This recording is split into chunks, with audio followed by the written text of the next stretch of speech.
just the four-legged kind. She took in all sorts of people from all walks of life, no matter what your circumstances were.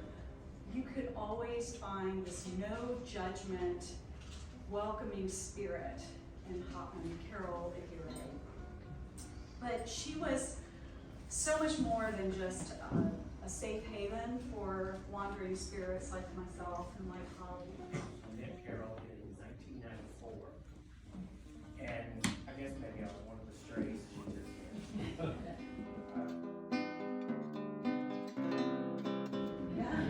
Well, I kept seeing her on the scoreboard, and I kept saying, I can't beat this woman. This must be the smartest woman ever. So I knew I had to meet her. So I went and asked her if I could sit with her, and we got to chatting. Next thing you know, over time, we were just inseparable. You know, we were 27 years apart. I was a gay male. We were like Harold and Maude, but we were. Oh, Carol, for some reason they've got a little buffet set up on the side of the bar.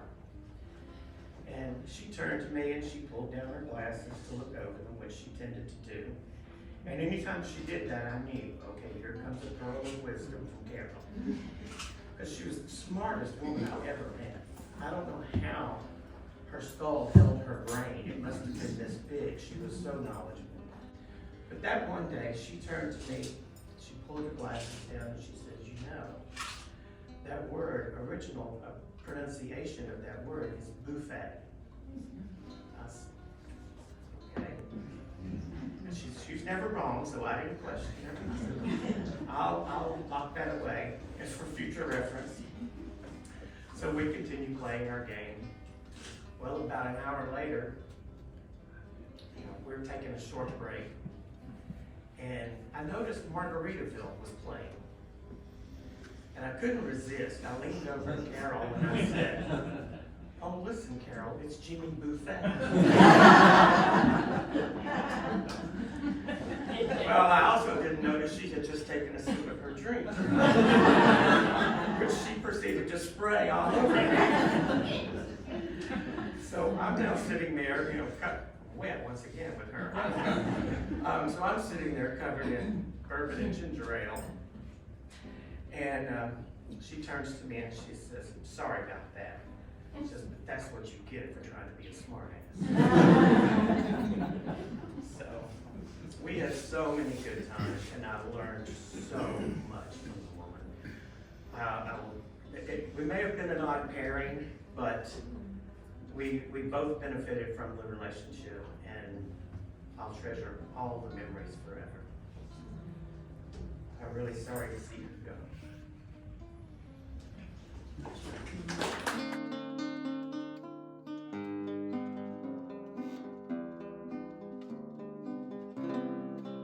First off, we would find these really fun, crazy t-shirts.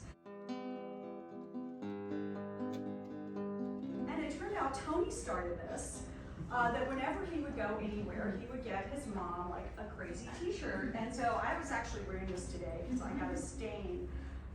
You know, Carol Aguirre she was not a deadhead, newsflash, but she would wear the Grateful Dead shirts. I think Tony was at one point. But she had all these fun t-shirts, and that's because she loved her children. You know, and this was an expression of her love for them. She managed to raise two strong-willed, sometimes stubborn children who have the artistic, amazing gumption, grit, and talent just like Carol did.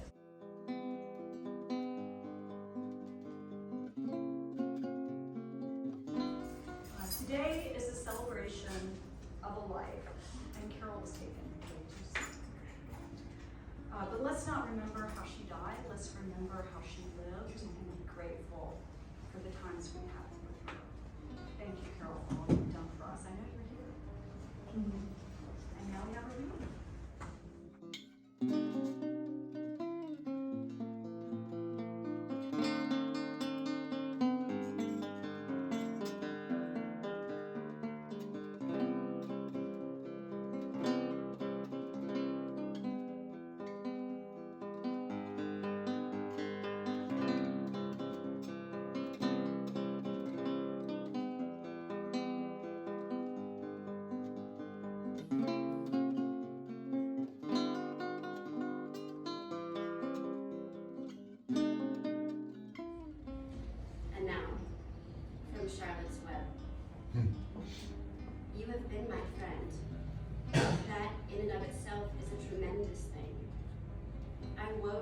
steps for you because I liked you.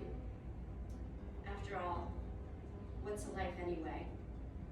We're born, we live a little while, we die. A spider's life can't help being something of a mess, with all this trapping and eating flies. By helping you, perhaps I was trying to lift up my life a trifle. Heaven knows, anyone's life can stand a little of that. And I will just close by saying I will miss tremendously seeing your mother's beautiful face every day as I walk my dog.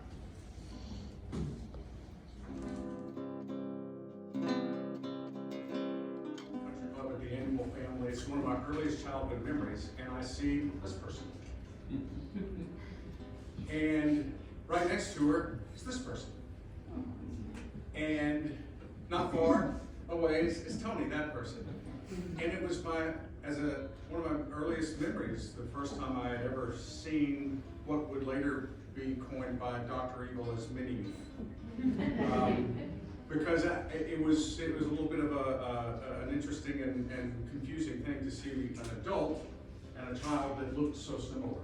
And that was my very first memory of my Aunt Carol.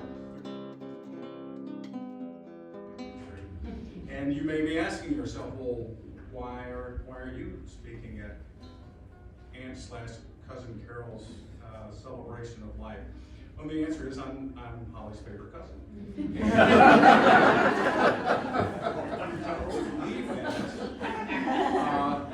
Just ask me. And if you're wondering how I garnered favorite cousin status, it's because I'm tall. And I'm sure that one of the things that I remember about that day specifically, and I guess this goes more to my relationship with Holly through these years, is I think Holly was the first girl that ever held my hand. I don't think she remembers, but we were just wandering as little kids, wandering around this hall, not unlike this, having a potluck, and she just grabbed my hand and we walked around and had Rice Krispie treats. I will say that my mother, who was quite close with Carol through the years, has provided me with a number of stories and framework to understand the life and the experiences that Carol had. Which those who spoke before me have already illuminated, and it was a beautiful and eclectic and off the beaten path life, to be sure. Some things that I do know about Carol was, of course, she was a writer, also an artist, and I think you mentioned the beautiful work up and down the hallways of the home, and another thing that I learned, and just asking some questions, I think Jim, you touched on the trivia piece, and I regret that I didn't engage my Aunt Carol more with the trivia thing, because pretty good too. And I'd like to take her to task on that. But maybe one of the more interesting things I learned about Carol, and I mean this with all due respect, is she's quite accident prone. And I know my mom, Myra, shared a story of reaching out to Carol, calling her up for some reason, and she didn't answer, and she called back and finally got her and said, I called her earlier, was everything all right? She said, yeah, I was out in the shed sharpening the chainsaw. And, okay, and so I'm thinking, well, with the trivia and the chainsaw thing, now I really wish I had spent.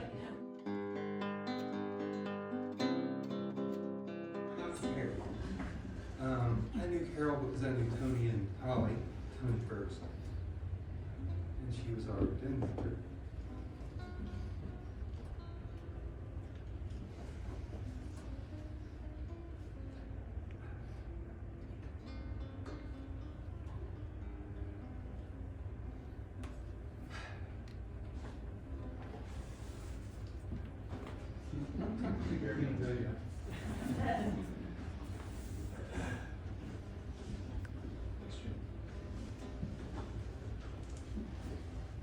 Said she was the den mother, and thanks to everybody, I don't know where I am, being up here, but it's just overwhelming to see everybody.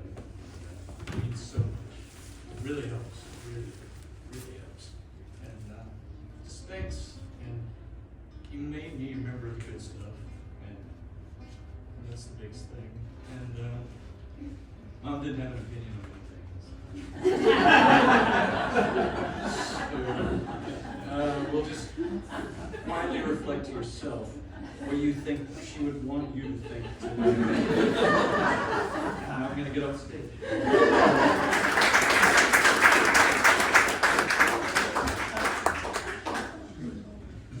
How do I follow that? I'll try. I am not prepared either. I wasn't prepared to say goodbye to my mother. I realized that life means death. But I really thought she was going to outlive me. She had that tenacity and that energy that was just, it could be unstoppable.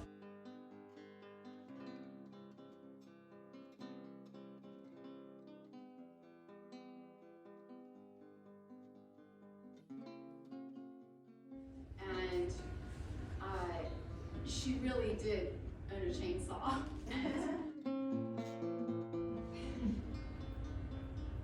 She was always doing something special for us in her own way. And she loved everybody in this room uniquely.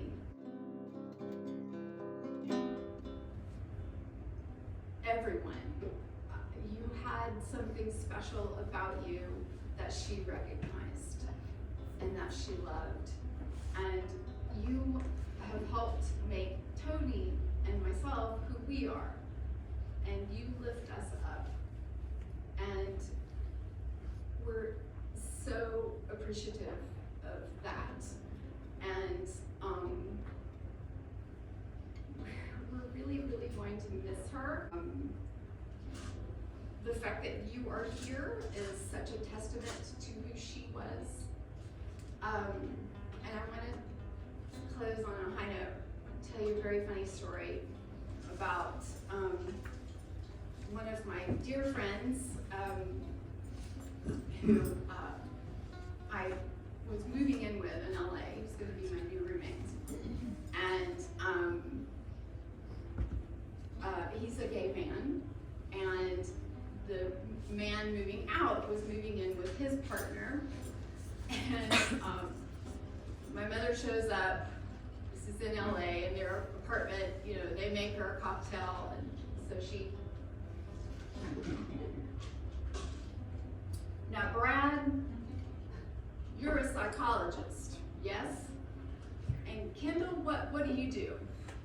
Ma'am, I'm a chef. And your partner there, Brian, what is it that you do? I'm in banking, ma'am. I was really hoping one of you guys was a hairdresser.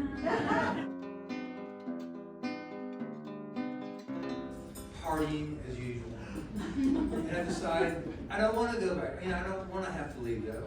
So then Steve was living in the basement with Dave, I think was that guy's name, maybe? There was Dave, and there was the guy who disappeared and we never heard from him. But anyway, so I was like, can I just live on you guys' couch for a little while? Sure. So I asked Carol, is it all right if I just move in tonight and live on the couch for a while? Sure. So went home, put some clothes and toiletries in a paper bag, moved out. But yeah, she was our den mother, and the most tolerant, open-minded, borderline apathetic about, and I mean that in a good way. Because she had to be, because we were such incredibly loud and obnoxious fuck-ups. I mean, and she did one time, and only once that I remember, kick us out. And it was me and Steve and Tony, and we were completely drunk off our asses, wrestling around in the living room and breaking things. She forced us to leave. So that's my current story.